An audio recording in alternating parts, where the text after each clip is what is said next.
actually quite a nice cover, no? Um, the words uh, of that song ring very true. The sirens are many. You'll be surprised how frequencies play into understanding things. This is how we can detect bullshit from truth. Frequency. Frequency.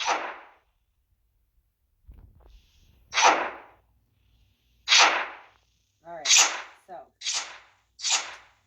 let's begin with some really neat stuff.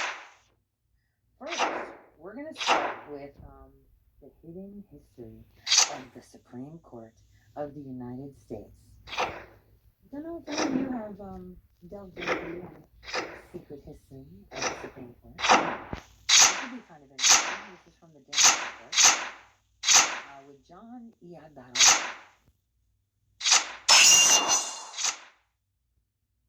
Should it? Must it?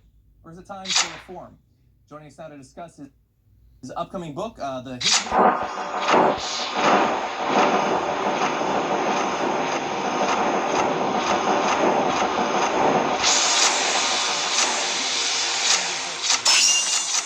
History of the Supreme Court, and specifically talking about some of the biggest issues with it. But I guess I should let you explain what's the focus of the book this time around. Well, there were a couple of areas that I wanted people to get. The first is that the court has, particularly over the last 60 years or so, become an extremely political instrument. It's not the apolitical banana fan in hand. The world. They are, particularly when you throw in this. Good attackers, move on the nine heavens.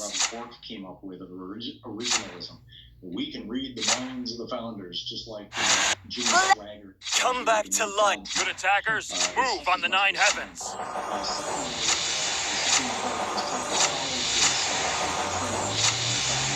Come back.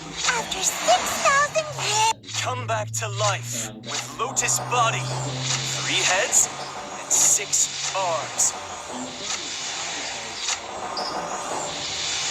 Blade. Killing an individual is murder, but I will whip you hard.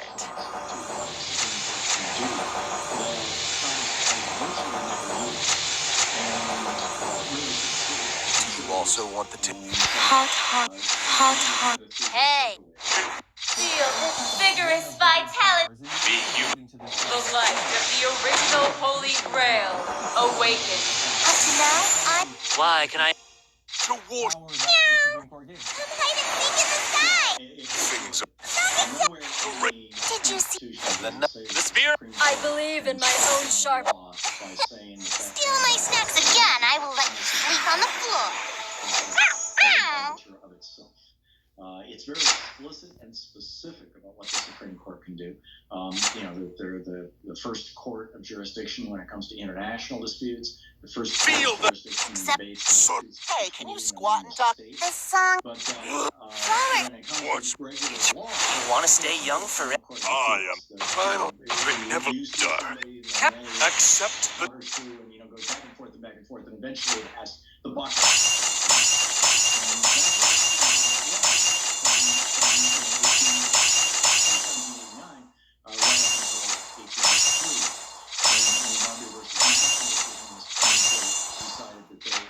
Had the power to strike down laws, saying that the supreme law of the Constitution, every other law had to be filtered through the understanding of what the Constitution meant. This so flipped out President Thomas Jefferson. Dogs can also become nobles, like. Turn the stone into gold. The Constitution has become a thing of wax. He said it's become a letter to Abigail Adams, as I recall.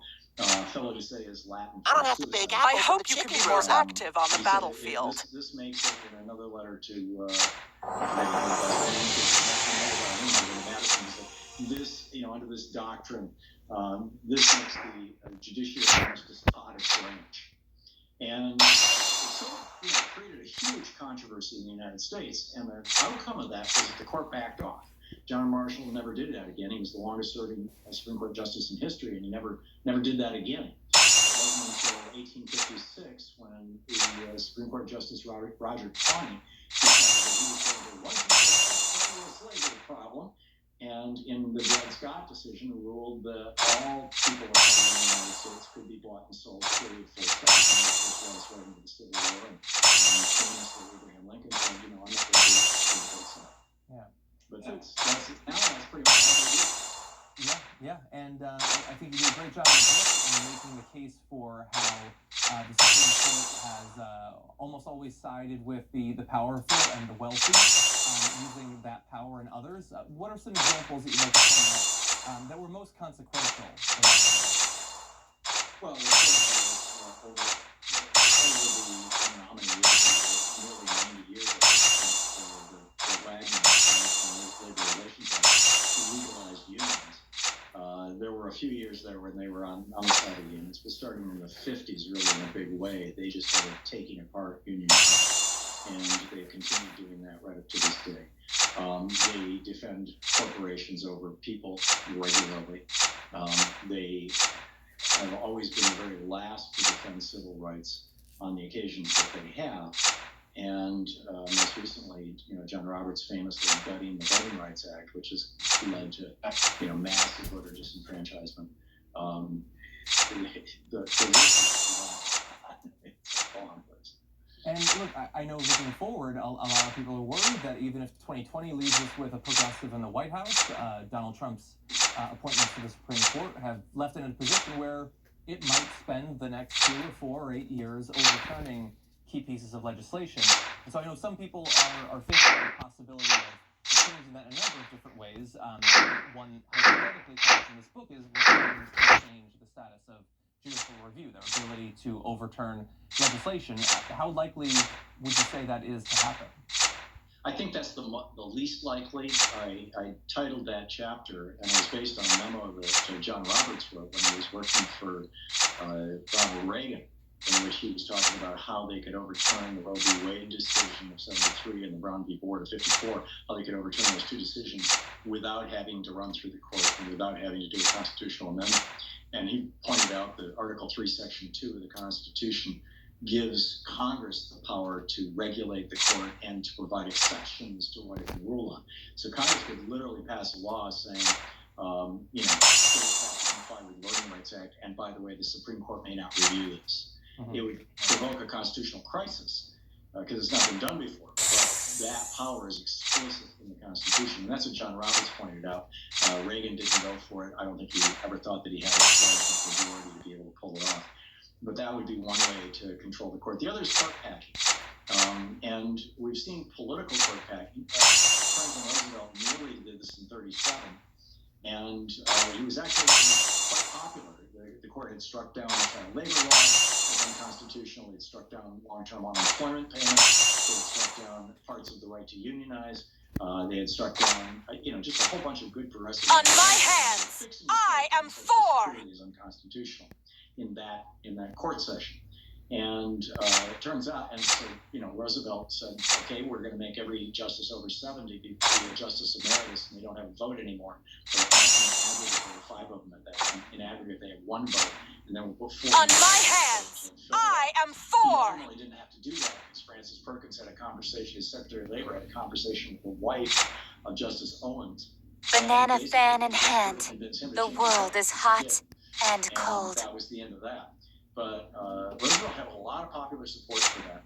Another one is after the Civil War, when Andrew Johnson became president, there was a vacancy on the court at that time that happened right around the time he became president. And the Congress, hated Johnson. That's why they impeached him. He was a slave owner. He was nakedly, sympathetic to the South. And so they dogs can also become nobles like me. That reduced the number of members of the court from 7 to 6, so that he couldn't put anybody else on the court. And then, about a month after he left office, and U.S. Grant became president, they passed another law raising the number of justices back up to 7. So, and that was very popular also. So there's a bunch of ways to get around it.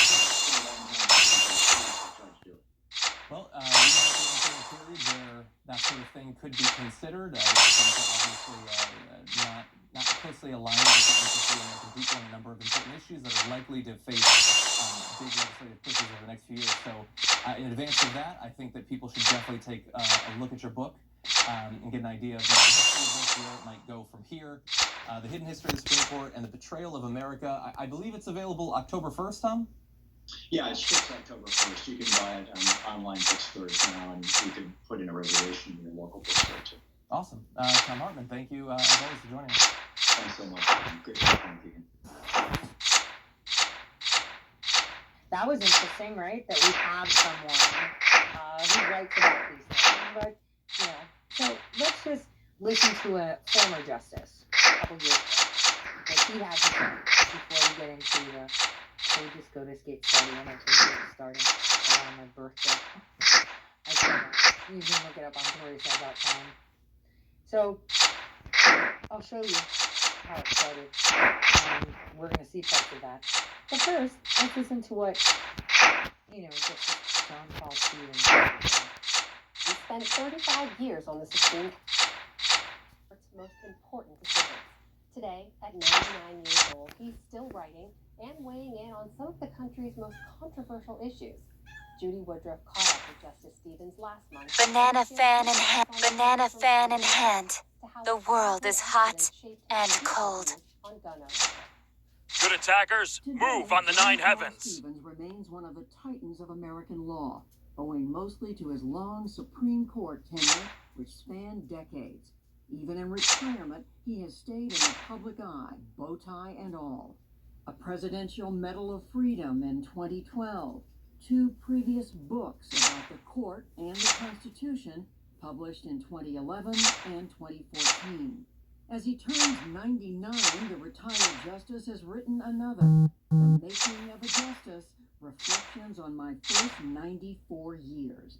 And he is opening up, carefully, about current affairs and even the current president.